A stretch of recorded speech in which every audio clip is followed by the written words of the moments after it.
Okay, beta, let us start. So the first question which we are going to do, that question is related to molarity or molality. Question है, which out of molarity or molality, small m, is better unit of concentration? Very important question, बहुत ही important question है, इसका answer देखना. Question है हमारा, विच out of molarity and molality is better unit. तो मैं यहाँ ना फॉर्मूला लिखता हूँ. Molarity is number of moles upon volume.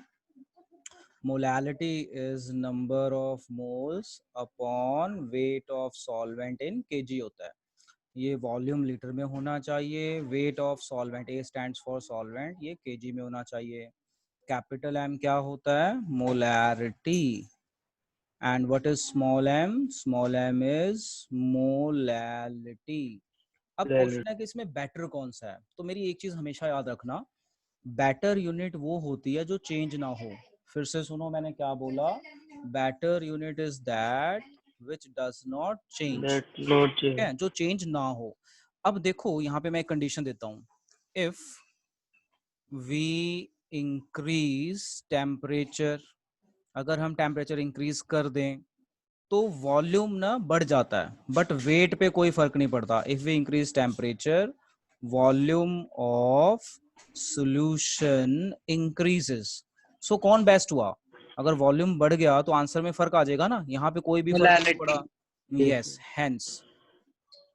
hence molality is better unit of concentration. Better unit of concentration. Very important question, और ये 1 मार्क में आता है. तो क्वेश्चन में आता है, which out of molarity and molality is better unit. तो better unit वो होती है जो चेंज ना हो. तो होता क्या, अगर हम टेम्परेचर बढ़ाएं या घटाएं तो वॉल्यूम चेंज होता है. तो अगर वॉल्यूम चेंज हो गया तो आंसर पे फर्क पड़ जाएगा. तो वो बेटर हुआ जो चेंज नहीं होगा. तो small M. Small m, molality is better unit of concentration because it does not changes. चलिए अब एक नेक्स्ट क्वेश्चन लिखिए. Very important question. क्वेश्चन है, find the molarity of pure water. बहुत इंपॉर्टेंट क्वेश्चन है, बहुत important question. Find the molarity of pure water if density of water is density is 1 gram per ml. Very important question, very very important. So I am solving it, just see how to solve, and you will do in your copy. So see here how to solve. Find the molarity of pure water and nothing is given. So first of all I will write formula. Molarity, number of moles upon volume of solution in liter. Now if I read question, तो I am given nothing, I am given only density. और water की density इतनी ही होती है, ना भी दी हो तो इतनी ही होती है. Keep in your mind, MCQ में आ सकता है कि वाटर की डेंसिटी कितनी होती है, 1 gram per ml. Now what I will do, I will use this density to solve my question. So see how. I will write here, according to question density is 1 gram per ml means, देखना बेटा ध्यान से मैं क्या बता रहा हूँ, means 1 ml is equal to 1 gram water. इसका मतलब ये हुआ कि 1 ml is equal to 1 gram water. अब आप देखो, अगर मुझे मोलैरिटी निकालनी है तो वॉल्यूम मेरा लीटर में होना चाहिए. तो मैं इसको बढ़ाता हूँ. तो 1000 ml मीन्स, 1000 ml मीन्स कितने, 1 में 1 ग्राम होता है, तो 1000 ml में कितने ग्राम वाटर होएगा बताओ, कितना होना चाहिए? अगर 1 में 1 है, यस वेरी गुड, ये हो जाएगा 1000 ग्राम. तो 1000 में 1000 ग्राम वाटर हो गया. लो जी, अब मुझे वॉल्यूम मिल गया 1 लीटर. ये 1 लीटर है. 1001 1 ml और 1 लीटर एक ही चीज होती है. और मुझे मास पता चल गया 1 ग्राम. अब मैं नंबर ऑफ मोल्स निकाल लेता हूँ. तो नंबर ऑफ मोल्स निकालने का तरीका होता है वेट अपॉन मोलर मास, जो आपको पता है. तो वाटर का वेट 1000 हो गया, क्योंकि लीटर के हिसाब से देखना है तो 1000. तो वाटर का वेट 1000. वाटर का मोलर मास होता है 18, पता है ना कैसे, हाइड्रोजन 1 और ऑक्सीजन 16, तो 2 + 16 18 ग्राम आ जाएगा. इसे आप डिवाइड कर लो तो आपका आता है 55.5 मोल, कीप इन माइंड। और वॉल्यूम 1 लीटर दिया ही हुआ है, तो बस अब यहाँ पुट कर देते हैं। तो molarity is number of moles upon volume, तो नंबर ऑफ मोल्स हैं 55.5, वॉल्यूम है 1, तो आंसर आ गया 55.5 मोलर। अब आप ये ध्यान रखना, अब आपने यहाँ ध्यान रखना है कि जब कभी आपको वाटर के मोल्स निकालने हो, मोल्स या मोलैरिटी निकालनी हो और कुछ ना दिया हो, कुछ ना दिया हो, अगर आपको डेंसिटी दी हो 1 ग्राम, अगर इसके अलावा कोई और डेंसिटी देंगे तो अलग आंसर आएगा, बट अगर आपको कुछ ना दिया हो तो 1 ग्राम, तो इसका आंसर आता है 55.5। आप इसे अपने ब्रेन में डाल लो, इसको बार बार सॉल्व करने की जरूरत नहीं है। जब हम +2 में ऐसे क्वेश्चंस करेंगे तो हमें ये पूरा सॉल्व करने की, दिखाने की जरूरत नहीं है, ये हमें बस अब याद होना चाहिए कि जो प्योर वाटर है उसके मोल्स और मोलैरिटी सेम होती है। जो प्योर वाटर है अगर कुछ ना दिया हो या सिर्फ डेंसिटी 1 दी हो, अगर 2 दी हो तो कुछ और आंसर आएगा, तो आपका आंसर इसी हिसाब से आएगा, कीप इन माइंड। चलो इसे जल्दी से नोट करो, जल्दी से नोट करके डन बोलो। सो अब मैं नेक्स्ट क्वेश्चन स्टार्ट कर रहा हूँ, डिक्टेट भी करता हूँ और लिखता भी हूँ, तो you write down that question also. लिखो जी, write down question with me. Calculate concentration in mole per liter of nitric acid solution. Write down question along with me. Calculate concentration in mole per liter of nitric acid solution when density of solution is 1.40 gram per ml and mass percentage of solution is 70%. Very interesting question, very very interesting question. जब भी मैं ये question देता हूँ बच्चों को solve करने के लिए, तो बच्चे जनरली इसको सॉल्व नहीं कर पाते। क्यों नहीं कर पाते? क्योंकि इसमें परसेंटेज दे दी, डेंसिटी दे दी, घबरा जाते हैं। तो I will help you how to solve, then I will give you time to solve your own. So देखो, कहता है कैलकुलेट कंसंट्रेशन इन मोल पर लीटर। सो मोल पर लीटर का मतलब होता है मोलैरिटी। मोल पर लीटर का मतलब है मोलैरिटी, मतलब हमें मोलैरिटी निकालनी है, तो हम मोलैरिटी का फॉर्मूला लगाते हैं। Molarity number of moles of solute upon volume of solution in litre. अब क्वेश्चन पढ़ते हैं। क्वेश्चन पढ़ेंगे तो हमें डेंसिटी दी हुई है 1.40 ग्राम पर ml और हमें मास परसेंटेज दिया हुआ है नाइट्रिक एसिड सोल्यूशन का। Mass percentage of nitric acid solution ये दिया हुआ है हमें 70%। अब देखो, आप एक चीज रिकॉल करो, अगर मैं बोलूं भाई मेरे ना 70% नंबर आए हैं, तो 70% नंबर का मतलब क्या होता है कि मेरे 100 में से 70 आए हैं। अगर मैं बोलूं भाई मेरे 70% मार्क्स आए हैं, 70% का मतलब है कि 100 में से 70 आए हैं, यही मतलब हुआ ना। इसी तरह नाइट्रिक एसिड सोल्यूशन का मतलब 70%, मतलब इसका मतलब हुआ 70 ग्राम नाइट्रिक एसिड है। ध्यान से समझना, 70 ग्राम नाइट्रिक एसिड है और 100 ग्राम सोल्यूशन है। क्या हो गया? 100 ग्राम सोल्यूशन। सोल्यूशन होता है सॉल्वेंट प्लस सॉल्यूट। सोल्यूशन होता है हमारा सॉल्वेंट प्लस सॉल्यूट। अगर मैं इसको माइनस कर दूं तो मेरा सॉल्वेंट आ जाएगा। तो solvent is equal to 100 minus 70, तो 30 ग्राम तो मेरा सॉल्वेंट आ जाएगा। तो अब देखो मुझे क्या क्या चाहिए, किस किस तरीके से मैंने सॉल्व करना है, तो अब हम सॉल्व कर लेते हैं। देखो ध्यान से समझना। तो नाइट्रिक एसिड होता है HNO3, नाइट्रिक एसिड होता है HNO3, इसका मोलर मास होता है 63, पहले भी हमने पढ़ा हुआ है। तो हम नंबर ऑफ मोल्स निकालते हैं। Number of moles is equal to weight upon molar mass. तो वेट है 70, क्योंकि नाइट्रिक एसिड है ना सॉल्यूट, तो नाइट्रिक एसिड सॉल्यूट है, वाटर सॉल्वेंट है, तो वाटर सॉल्वेंट है सॉल्यूट, तो अपॉन 63 ऐसा ही रहने देंगे। तो हमें नंबर ऑफ मोल्स पता चल गया। अब हमें वॉल्यूम चाहिए सोल्यूशन का, वो डेंसिटी से आएगा। तो density is equal to mass of solution upon volume of solution.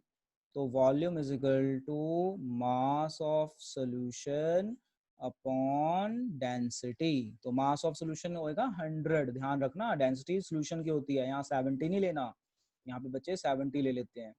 तो ये हो जाएगा 100 डिवाइडेड बाय 1.40 ml। अब मैंने ये ml क्यों लिखा, क्योंकि डेंसिटी ग्राम ml में थी तो ये ml आ गया। अब आप देखो ये वॉल्यूम आपका ml में है, तो वॉल्यूम को लीटर में बनाने के लिए यहाँ पे डिवाइड बाय 1000 करेंगे तो हमारा फॉर्मूला मॉडिफाई हो जाएगा। तो आई एम चेंजिंग कलर ताकि मैं आपको समझा पाऊँ। अब हम मोलैरिटी का फॉर्मूला लगाते हैं। Molarity number of moles upon volume into 1000 कर दिया मैंने। इनटू 1000 क्यों कर दिया, क्योंकि आपका वॉल्यूम ना ml में है, तो ml को आप डिवाइड बाय 1000 करोगे तो ये आ जाएगा। अब हम वैल्यू डाल देते हैं। नंबर ऑफ मोल की वैल्यू है 70/63 इंटू वॉल्यूम की वैल्यू 100/A, तो नीचे डालोगे तो ऊपर चला जाएगा, तो ये बन जाएगा 1.40/100, 1.40/100 इंटू आ जाएगा आपका 1000। अब आप इसे सॉल्व कर लेना, जो भी आपका आंसर आए। तो ये 0 गई, ये 0 गई, ये दोनों गए। तो आप इसे जब सॉल्व करेंगे तो जो आपका आंसर है नियर अराउंड 15 के आसपास आएगा, अप्रोक्सीमेटली 14.9 या 15 के आसपास आएगा। आप इसे सॉल्व कर लेना। Now note it and do in your copy 2 times. ठीक है, तो मैं इसे अब दोबारा समझा रहा हूँ, समझो। हमने क्या किया, हमने सबसे पहले मोलैरिटी का फॉर्मूला लिख लिया। जब मैंने मोलैरिटी का फॉर्मूला लिखा तो मुझे नंबर ऑफ मोल्स और वॉल्यूम लगाना है। तो मैंने क्वेश्चन पढ़ा, ना तो नंबर ऑफ मोल्स पता चल पाएंगे ना वॉल्यूम। फिर मैंने क्या किया, जो गिवन है वो लिखा, डेंसिटी लिख दी, परसेंटेज लिख दी। परसेंटेज का मतलब होता है इतने परसेंट, मतलब 100 में से इतने, यानी टोटल मास 100 हो गया सोल्यूशन का, नाइट्रिक एसिड का इतना, इसको माइनस कर लूंगा तो सॉल्वेंट आ जाएगा। तो हमें यहाँ सॉल्वेंट खैर चाहिए नहीं, ये मैंने एक्स्ट्रा बता दिया था। अब हमें सोल्यूट का मास तो मिल गया ना 70, तो हमें मोल्स निकालने का फॉर्मूला होता है वेट अपॉन मोलर मास। तो वेट 70 है, मोलर मास 63 होता है HNO3 का, HNO3 का मोलर मास 63। तो बस इसको ऐसे छोड़ दिया। अब मुझे वॉल्यूम चाहिए था तो मैंने डेंसिटी यूज की। डेंसिटी होता है मास of solution upon volume of solution in litres. फिर इसको क्रॉस मल्टीप्लाई करके वॉल्यूम निकाला जो ml में आया। फिर मैंने इस फॉर्मूले को दोबारा लिख दिया। दोबारा लिखा तो ये ना ml में है, तो डिवाइड बाय 1000 करूंगा तो ऊपर आ जाएगा। बस फिर मैंने जो जो वैल्यूज निकाली थी वो सारी वैल्यूज पुट कर दी और अप्रोक्सीमेटली मेरा 15 मोलर के करीब आंसर आ जाएगा। ओके जी, अब जो हमारा नेक्स्ट टॉपिक है, नेक्स्ट टॉपिक का नाम है हमारा मोल फ्रैक्शन। मोल फ्रैक्शन का सिंबल x है और XA plus XB is equal to 1। हम इसमें दो फॉर्मूले पढ़ेंगे। XA मतलब solvent, mole fraction of solvent, solvent को 1 भी कहते हैं, सोल्यूट को B और 2 भी कहते हैं। तो ये फॉर्मूले बनेंगे। तो आप मान लो आपने XA निकालना है, तो XA होता है Na upon total moles, XB is equal to NB upon total moles. अच्छा, एक और तरीका है, मान लो आपने XA निकाल लिया और आपने XB निकालना है, तो उसको 1 में से माइनस कर लो, 1 माइनस XA, या फिर ये फॉर्मूला लगा लो, जैसे आपको ठीक लगे वैसे कर लेना। अब मोल्स निकालने का एक और फॉर्मूला है जो हमने मोलैरिटी में सीखा। क्या था मोल्स निकालने का फॉर्मूला? वेट अपॉन मोलर मास। अब मैं इसके ऊपर एक क्वेश्चन करवाता हूँ, आप भी इसे ट्राई कीजिए और समझ जाएंगे आप।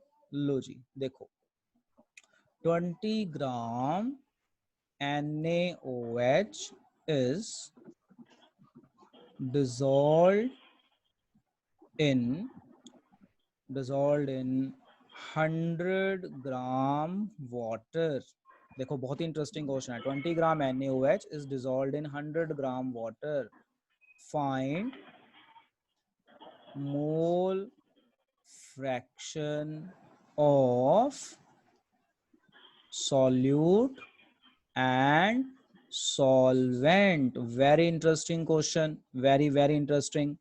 हिमांशु बताइए मैं कैसे सॉल्व करूं। क्वेश्चन है 20 ग्राम NaOH is dissolved in 100 gram water, find mole fraction of solute and solvent। सो देखो सबसे पहले ना मैं फॉर्मूला लिख लेता हूँ। Na निकाल लेता हूँ पहले, Na Na होता है वेट अपॉन मोलर मास। इसी तरह से मैं Nb निकाल लेता हूँ, Nb भी होता है वेट अपॉन मोलर मास। अब NaOH और वाटर है, तो मैंने बताया था वाटर ऑलवेज सॉल्वेंट होता है तो Na सॉल्वेंट, तो वेट है 100 divided by molar mass of water 18। इसे डिवाइड करोगे तो 5.5 के करीब आएगा। चेक कर लो, इतना आ रहा है 100 डिवाइडेड बाय 18। सॉल्यूट का करोगे तो वेट अपॉन मोलर मास, तो वेट हो गया 20। हिमांशु मोलर मास बताओ इसका कितना आता है NaOH का, हमने सीखा भी है पिछली क्लास में। कितना आता है NaOH का? Just check it and tell me. 40 आ रहा है, चेक करो 40 आ रहा है। चलो 40 के करीब आएगा। Yes, NaOH का मोलर मास 40 आएगा, तो इसे आप डिवाइड करोगे तो 0.5 हो गया। अब जो हमारा क्वेश्चन था वो देखो क्या था। हमारा क्वेश्चन था कि भाई आपने मोल्स निकालने अलग अलग, तो मैंने ये तो निकाल लिया, अब हमने मोल फ्रैक्शन निकालना है। तो XA is equal to Na upon Na plus NB। अच्छा एक क्वेश्चन और बनता है कि what is the value of total mole fraction of a solution component, तो आंसर है 1। कई बार ना 1 मार्क में क्वेश्चन आता है mole fraction of all component is equal to what, तो इसका आंसर है 1 और यूनिटी, कीप इन माइंड। अब मोल फ्रैक्शन का हमने फॉर्मूला लिखा, Na था हमारा 5.5, Na है 5.5 और ये है हमारा 0.5, तो आंसर आ गया 5.5 डिवाइडेड बाय 6। तो आप इसे जब डिवाइड करेंगे 5.5 डिवाइडेड बाय 6, तो आपका आंसर आता है 0.92 अप्रॉक्सीमेटली 0.92। अब XA तो निकल गया, now XA is equal to plus XB is equal to 1। ये वाला फॉर्मूला लगा लो या ये वाला लगा दो, तो मैं दूसरा लगा देता हूँ जिससे इजीली आ जाएगा। तो XB is equal to 1 minus 0.92, तो आप इसे करेंगे तो 1 माइनस 0.92 करेंगे तो आपका 0.08 के करीब 0.08. आता है। यस 0.08 आएगा, और इसकी कोई यूनिट नहीं होती, याद रखना। जो मोल फ्रैक्शन होता है ना, इट हैज नो यूनिट्स। अब अच्छा इसकी यूनिट क्यों नहीं होती? क्योंकि मोल डिवाइडेड बाय मोल है तो कट जाता है, मोल डिवाइडेड बाय मोल, क्योंकि इसकी यूनिट भी मोल है, इसकी यूनिट भी मोल है, तो मोल डिवाइडेड बाय मोल कट गया, तो इट हैज नो यूनिट्स। चलो बेटा इसे जल्दी नोट करो, नोट करके डन बोलो। हो गया बेटा? Yes, sir. चलो जी अब हम आगे चलते हैं। तो हमने ये मोल फ्रैक्शन के का एक क्वेश्चन कर लिया। अब इसी से रिलेटेड एक हम और क्वेश्चन करते हैं जो बहुत इंपॉर्टेंट है रिलेटेड टू दिस, और ये भी डिफिकल्टी लेवल के हिसाब से है। चलो लिखो ये वाला क्वेश्चन, मेरे साथ साथ लिखो। क्वेश्चन है it is related on mole fraction, calculate molarity. ध्यान से देखना क्या है, calculate molarity of ethanol, of solution of ethanol, of solution of ethanol in water। Solution ना मैं ऐसे लिखता हूँ, याद रखना SOLN, सोल्यूशन शॉर्ट में लिखता हूँ। Molarity of solution of ethanol in water, मतलब वाटर सॉल्वेंट है, इथेनॉल सोल्यूट हो गया। In which mole fraction, in which mole fraction of ethanol is 0.040। Very important, very very important question. लो जी देखो मैं इसे सॉल्व करवा रहा हूँ, आप जरा देखो ध्यान से, आप अपना दिमाग लगाओ। कह रहा है calculate molarity of solution of ethanol in water. तो इथेनॉल आपका सोल्यूट हो गया, वाटर आपका सॉल्वेंट हो गया, सिंबल लिख दिया मैंने जिससे आप इसे इजीली रिकॉग्नाइज कर पाए। इन which mole fraction of ethanol, मतलब XB दिया हुआ है कितना, 0.040। अच्छा अब यहाँ पे ना वाटर की अमाउंट नहीं बताई हुई, तो मैंने आपको ऑलरेडी बताया था अगर वाटर का कुछ ना बताया हो तो आपने मोल्स कितने लेने हैं, 55.5 मोल। याद आ गया ना, मैंने कब बताया था ये, याद आ गया? बोलो बेटा। Yes, sir. हाँ अभी जब मैंने पहला क्वेश्चन करवाया था ना, कैलकुलेट द मोल फ्रैक्शन, अपना मोलैरिटी ऑफ प्योर वाटर, तो उसमें हमने Na निकाला था और आंसर भी यही था मोलैरिटी का। तो मैंने बताया था अगर वाटर का वेट अमाउंट कुछ ना दिया हो तो आप नॉर्मल फॉर्मूला यूज कर लेंगे 55.5 मोल, कीप इन माइंड। अब हम मोल फ्रैक्शन का फॉर्मूला लगाते हैं। Mole fraction is equal to NB upon Na plus NB। NB को let NB is equal to x, तो 0.040 is equal to x upon 55.5 plus x। अब आप इसे क्रॉस मल्टीप्लाई करके सॉल्व करो तो ये हो जाएगा 0.040 55.5 plus x is equal to x। इसे मल्टीप्लाई करो, बताओ क्या आया आंसर। ये इसे मल्टीप्लाई करके बताओ क्या आया। 0.040 x is equal to x। क्या है इसको मल्टीप्लाई करके बेटा, जल्दी बोलो। हाँ देखो, इसको अगर हम मल्टीप्लाई करें 55.5 इंटू 0.040, ये आता है 2.22 is equal to x। So 2.22 is equal to 1x minus 0.040x। अब इसको माइनस करो, क्या आया आंसर बताओ। अगर हम 1 माइनस 0.040 करते हैं तो हमारा आता है 96। तो ये आ गया 2.22 is equal to 0.96x। So x is equal to 2.22 divided by 0.96। इसे डिवाइड करोगे तो 2.31 के करीब आपका अप्रोक्सीमेटली आंसर आएगा। 2.22 divided by 0.96, 2.22 divided by 0.96, तो ये 2.31 के करीब आपका आंसर आता है x मोल्स। समझ में आया। अब आपको क्या पूछा था, मोलैरिटी। ध्यान से समझना, मैं इंक चेंज करके ना यहीं पे साइड पे लिख रहा हूँ क्योंकि मेरे पास, मैं चाहता हूँ कि इसी पेज में आपको समझा दूँ। हाँ तो रेड इंक ले लेता हूँ और यहाँ पे लाइन लगा देता हूँ ऐसे। अब देखो, हमने मोल्स तो निकाल लिए। अब ये जो हमने मोल्स निकाले थे ये 1 लीटर के हिसाब से थे, आपको याद है ना, ये 1 लीटर में था इतना मोल्स। तो हमें मोलैरिटी का फॉर्मूला लगाना है। Molarity is number of moles upon volume.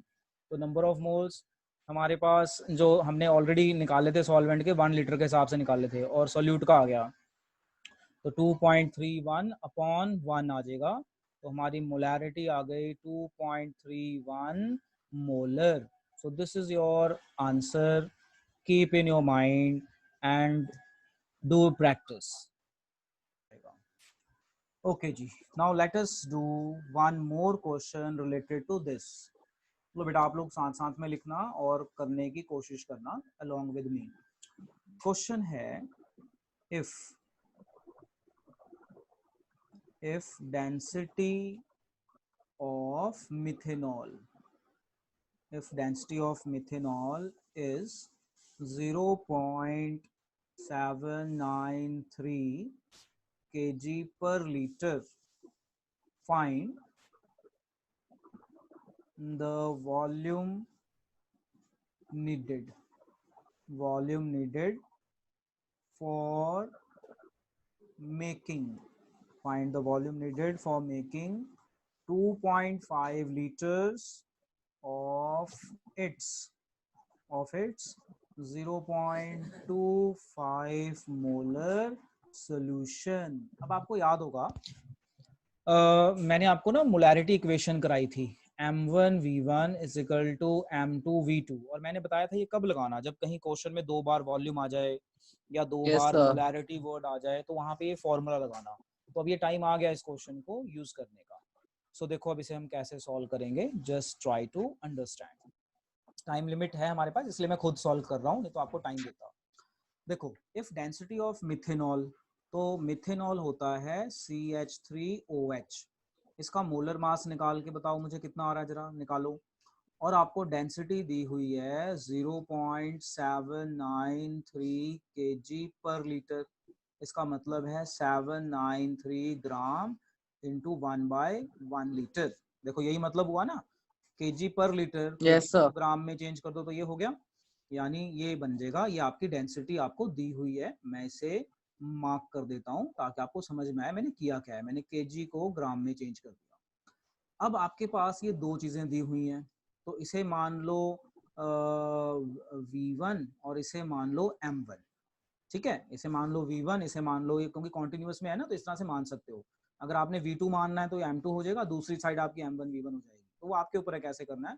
तो मैंने V1 M1 ले लिया, तो आप V2 M2 ले सकते हो, ये नहीं अलग अलग नहीं लेना, मतलब कॉन्टिन्यूस लेना, अगर ये 1 है तो ये भी 1 होगा, ये 2 लिया तो ये भी 2 होगा। अब मैं इक्वेशन बनाता हूँ, M1 V1 is equal to M2 V2, तो M1 V1 तो हमारे पास है, V2 उसने पूछा है निकालो, पूछ रहा है ना कि वॉल्यूम निकालो, फाइंड द वॉल्यूम यानी V2। अब ये मोलैरिटी कहाँ सर है, मोलैरिटी तो हमें दी नहीं हुई, एक दी हुई है दूसरी नहीं दी हुई, तो हम इसको डेंसिटी से बनाएंगे। देखो कैसे बनाएंगे, मोलैरिटी का फॉर्मूला होता है number of moles upon volume, ऐसा लिख सकते हैं ना। क्या फॉर्मूला होता है मोलैरिटी का, number of moles upon volume. देखो इस फॉर्मेट में लिख दिया मैंने। अब नंबर ऑफ मोल्स का क्या फॉर्मूला होता है, wait upon molar mass into 1 by volume. तो 1 बाय वॉल्यूम भी है, वेट भी है, क्या नहीं है, वेट है हमारे पास, क्या नहीं है, देखो क्या नहीं है, मोलर बोलो मास। Molar mass. बताओ मिथेनॉल का मोलर मास कितना था, कितना आया, सर 32 आया। 32। 32। वेरी गुड, 32 ग्राम, बस इसको 32 से डिवाइड कर दो। नाउ M2, ये M2 हो गया ना, M2 के लिए हम कर रहे हैं, तो ये हो जाएगा 793 बाय 32 इंटू 1 बाय 1 लीटर। तो लो ये बन गई मोलैरिटी। समझ में आया ना मैंने डेंसिटी को कैसे मोलैरिटी में चेंज किया। बहुत ट्रिकी क्वेश्चन है, आपको ये समझना पड़ेगा कि मैंने डेंसिटी को मोलैरिटी में कैसे चेंज किया। तो वीडियो भेजूंगा तो दोबारा देख लेना, बार बार करके देख लेना।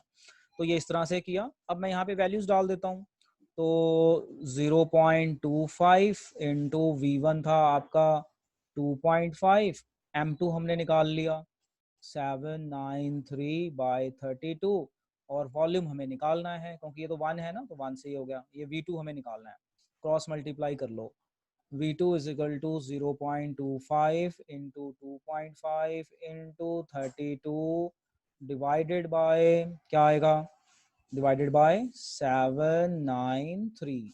चलो ऊपर वाला पहले मल्टीप्लाई करते हैं फिर डिवाइड करते हैं। तो 0.25 इंटू 2.5 इंटू 32, इसे मल्टीप्लाई करेंगे तो हमारा आंसर आता है 20 डिवाइडेड बाय 793।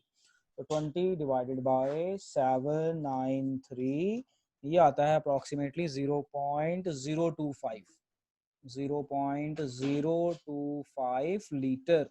लीटर में क्यों आया, क्योंकि आपका एक वॉल्यूम लीटर में था तो दूसरा भी लीटर में आएगा। लो बेटा इतना ही इस लेक्चर में, इन डिफिकल्ट क्वेश्चंस को आप नोट कर लो अब।